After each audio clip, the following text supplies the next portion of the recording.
లేదు లేదు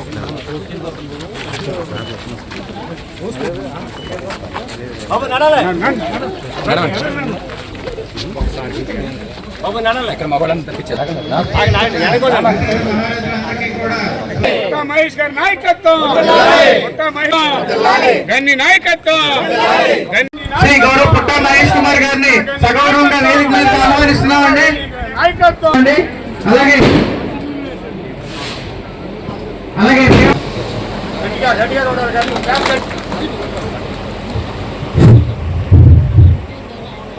అభినందన తెలియజేద్దాం.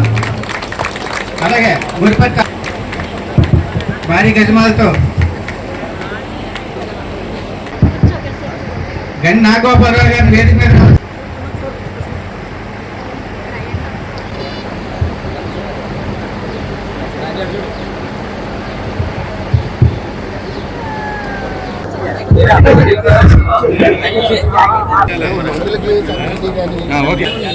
బాబు అందరూ రావాలన్నా కంగపడుకో.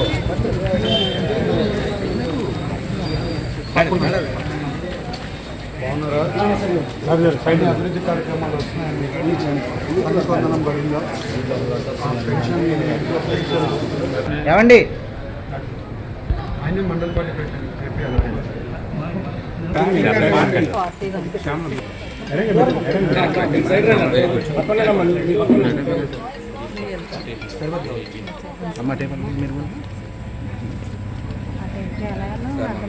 అన్ని పథకాలు వస్తున్నాయమ్మా, అన్నీ వస్తున్నాయమ్మా. పరిపాలన బాగుందా?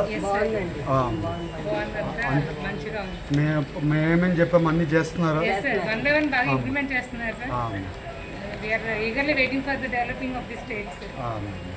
జరుగుతుందమ్మా. అమరావతి అన్ని కూడా కన్స్ట్రక్షన్ జరుగుతుంది. వచ్చే 4 yearsలో కొంచెం డెవలప్మెంట్ వస్తుంది.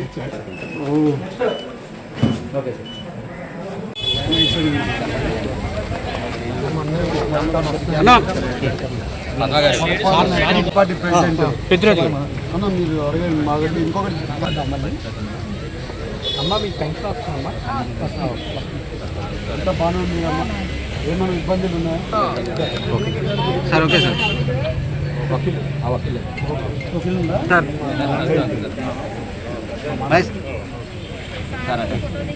సార్ ఒక ఫోటో ఇంకా మీ దగ్గర నుండి ఆయన చూసి 100% మన మీద అభిమానం ఉండేలాగా వాళ్ళందరికీ తెలియజేయమని చెప్పి ఇంటింటికి పంపించడం జరిగింది. ఈ కార్యక్రమంలో బాగా ప్రతి ఇల్లు ప్రతి డోర్ టు డోర్ తిరుగుతున్న క్రమంలో చాలా మంది చాలా సంతోషంగా ఎక్కడికక్కడ చాలా ఆనందం వ్యక్తపరుస్తున్నారు. గ్రూప్స్ లో కానీ ఫేస్బుక్ లో కానీ మీకు వారి క్యారీర్కి చాలా ఉపయోగపడుతుంది. థ్యాంక్ యూ అండి. ఇవాళ మన నాయకుడు గన్ని వీరాంజలి గారు అక్కడ నాబార్డ్లో ఏదో ట్రైనింగ్ ప్రోగ్రామ్ కానీ లక్నో వెళ్ళారు. సో నన్ను ఇక్కడికి అందరూ ఆహ్వానించినందుకు థ్యాంక్ యూ. ఇవాళ గత సంవత్సర కాలంలో తెలుగుదేశం ఎలక్షన్లో ఏదైతే హామీలు ఇచ్చిందో అవన్నీ కూడా 95% ఇప్పటికే అమలు చేయడం జరుగుతుంది. ఈ క్రమంలో భాగంగా ప్రతి ఇంటికి వెళ్ళి ఇంకా ఏమైనా రిక్వైర్మెంట్స్ ఉన్నాయా, అన్నీ కరెక్ట్గా అందుతున్నాయా లేదని టీడీపీ పార్టీ ప్రోగ్రామ్ ఇచ్చింది. దానికి అనుగుణంగా మన మహేష్ కుమార్ గారు ఇక్కడ మన రావిచెట్టు సెంటర్లో కాలనీలో అంతా ఒక 2-3 ఏరియాలు సందర్శించి ప్రజల అభిప్రాయాల్ని సాటిస్ఫాక్షన్ లెవెల్ని తెలుసుకునే క్రమంలో ఈ ప్రోగ్రామ్కి రావడం జరిగింది. ఏది జరిగినా అది తెలుగుదేశం హయాంలోనే జరిగింది. ఇక్కడ వాటర్ కానీ అన్నీ కూడా ప్రతిదీ కూడా అసలు ఏమీ లేదు. ఒకటి రెండు కార్యక్రమాలు తప్పితే వాళ్ళు ఎందుకు అభద్రతా భావం వస్తుంది. దేనికి భయపడొద్దు, దేనికి ఆలోచించొద్దు. పామాయిల్కి ధరలు తగ్గినప్పుడు దాన్ని స్థిరీకరిస్తానికి మహేష్ కుమార్ యాదవ్ గారు పైన మాట్లాడి ఇంపోర్ట్ డ్యూటీని పెంచి ఇక్కడ ధరలు రైతులకు అందించారు. దానివల్ల మన జిల్లాలో ఉన్న రైతులకి 90 కోట్ల మేరకు లబ్ధి జరిగింది. అలాగే వర్జీనియా పొగాకు ఆయన వలన మళ్ళీ దానికి ఏదైనా చిన్న సమస్య ఉంటే ఆయనే దానికి పరిష్కారం చూపిస్తాం జరిగింది. అలాగే మన ఉంగుటూరులో ఉన్న కొల్లేరు సమస్యకి ఇక్కడ ఉన్న చాలా మంది యువకులు కానీ రైతులు కానీ కొల్లేరు సమస్యలో ఇబ్బంది పడుతున్నారు. వాళ్ళందరికీ పరిష్కారం చూపించడానికి ఆయన యొక్క సొంత నిధులతో కోర్టులో పిల్లేసి ఆయన మనందరి తరపున ఆయన పోరాడుతున్నారు. మరి అన్నగారు గన్ని వీరాంజలి గారు, మన అభ్యర్థి పుట్ట మహేష్ యాదవ్ గారు, మనందరం ఆయన్ని టైం తక్కువ ఉంది, మనందరం కష్టపడి ఆయన గెలిపించాలని మనకి మన జిల్లా పార్టీ అధ్యక్షుడు గారు మనకు ఆదేశం చేయడం జరిగింది. దానికి అందరూ మన కార్యకర్తలు అందరూ కష్టపడి మరి ఆయన గెలిపించడంలో కీలక పాత్ర మన నియోజకవర్గం కూడా ఉందని ఈ సభలో మీకు తెలియజేస్తున్నా. పాస్బుక్ల మీద ఆయన పేరేస్తున్నాడు. మన యొక్క ఏదైనా తీసుకొచ్చాం. మా తండ్రి గారు కూడా దేవరాలు పార్టీ ప్రెసిడెంట్ గా 9 సంవత్సరాలు. అదేవిధంగా మంచి పరిపాలన ఇచ్చి 1 సంవత్సరం కంప్లీట్ అవుతుంది. ఈ కంప్లీట్ అయిన పరిపాలనని మనము ప్రజలకి చెప్పుకోవాలి. అందుకని ఈ 1 నెల కంటిన్యూస్ గా అందరూ టీడీపీ కార్యకర్తలైనా కానివ్వండి, ఎమ్మెల్యేలైనా కానివ్వండి, మీకు మండల పార్టీ ప్రెసిడెంట్లైనా కానివ్వండి, ప్రతి ఒక్కరు టీడీపీ కార్యకర్తల కింద వాళ్ళ మీద వెళ్ళిపోయి ఉండొచ్చు. కానీ నేను కూడా టీడీపీ కార్యకర్తను. ఇప్పుడే అన్న చెప్పినట్లు టీడీపీ చేసినప్పుడే మేము భీమవరంలో కూడా చాలా వరకు అభివృద్ధి కార్యక్రమాలు జరిగాయి.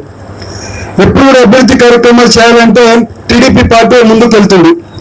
మనం ఎక్కడ వెనకబడుతున్నాం అంటే మనం చేసిన పనులు జనాలకి చెప్పుకోవడంలో కొంచెం వెనకబడుతున్నాం. ఎందుకంటే జనాలకు మనం ఏం మంచి చేసామో చెప్పుకోలేదు అనుకోండి, వాళ్ళకి తెలియదు. అందుకని ఇప్పుడు ఎక్కువ సోషల్ మీడియా వచ్చినాయి. ఎలాంటివి వచ్చినా కూడా పాత పద్ధతి ఇంటింటికి వెళ్ళి మాట్లాడి చెప్పడంలోనే ఒక మంచి మెసేజ్ ఉంటుంది. వాళ్ళు ఏమనుకుంటున్నారో మనకు తెలుస్తుంది. అభివృద్ధి పార్టీ సంక్షేమాలు ఇస్తున్నాం అంటే అభివృద్ధి కార్యక్రమాలు చేస్తున్నాం. అలాగే ప్రజలకి ఇవ్వాల్సినది తల్లికి వందనం, అలాగే గ్యాస్ సిలిండర్లు అయినా కానివ్వండి, అలాగే అన్న క్యాంటీన్లు అయినా కానివ్వండి, పెన్షన్లు అయినా కానివ్వండి, ఇవన్నీ కార్యక్రమాలు చేస్తాం. అలాగే అమరావతి కట్టుకుంటున్నాం, అలాగే ఐటీ ఇండస్ట్రీలు తెచ్చి వైజాగ్ లో పెట్టుకుంటున్నాం, అలాగే మనం పోలవరం ప్రాజెక్ట్ కట్టుకుంటున్నాం, ఇరిగేషన్ ప్రాజెక్టులు కట్టుకుంటున్నాం. ఇవన్నీ కూడా కల్పితని అభివృద్ధి అనేది కుదురుతుంది. మనకి ఇక్కడ యాక్సిడెంట్ అవుతున్నాయి, రెగ్యులర్ గా ఈ రోడ్డు మీద యాక్సిడెంట్ అవుతుందంటే ఇమీడియట్ గా దానికి ఆరోగ్యాలే కావాలని సొల్యూషన్ వస్తే ఆరోగ్యాలు పెట్టించి దాన్ని ఇమీడియట్ గా శాంక్షన్ చేపించాం. అలాగే ఏ సమస్య ఉన్నా కూడా ఇవాళ మనకి భీమవరంలో అయినా కానీ లేకుంటే ఉండటూరులో కాన్స్టిట్యున్సీ లో ఎలాంటి సమస్య ఉన్నా కూడా గన్ని వీరాంజనేయులు గారు కంటిన్యూస్ గా ఫాలోఅప్ చేస్తుంటారు. ఇక్కడ ఉండే ఎమ్మెల్యే గారు కూడా, రాజు గారు కూడా రెగ్యులర్ గా ఫాలోఅప్ చేస్తుంటారు. నాకు ఏ సమస్య కూడా వచ్చినా నా వల్ల ఎంత అవుతుందో అంతవరకు 100% సాల్వ్ చేసి కంపల్సరీ చేసి పెడుతుంది కూడా మీ అందరికి చెప్తున్నాం. మన అందరం ఒకటే ఆలోచన, 4 ఏళ్ళు ఇంకా 4 ఏళ్ళు ఉంది, మళ్ళీ ఇదే గవర్నమెంట్ కంటిన్యూ అవ్వాలి, ఎన్డీఏ కూటమి గవర్నమెంట్ మళ్ళీ కంటిన్యూ అవ్వాలి, మన రాష్ట్రం డెవలప్ అవ్వాలి. మేమందరం కష్టపడేదానికి అంతా కూడా అప్పుడే అర్థం ఉంటుందని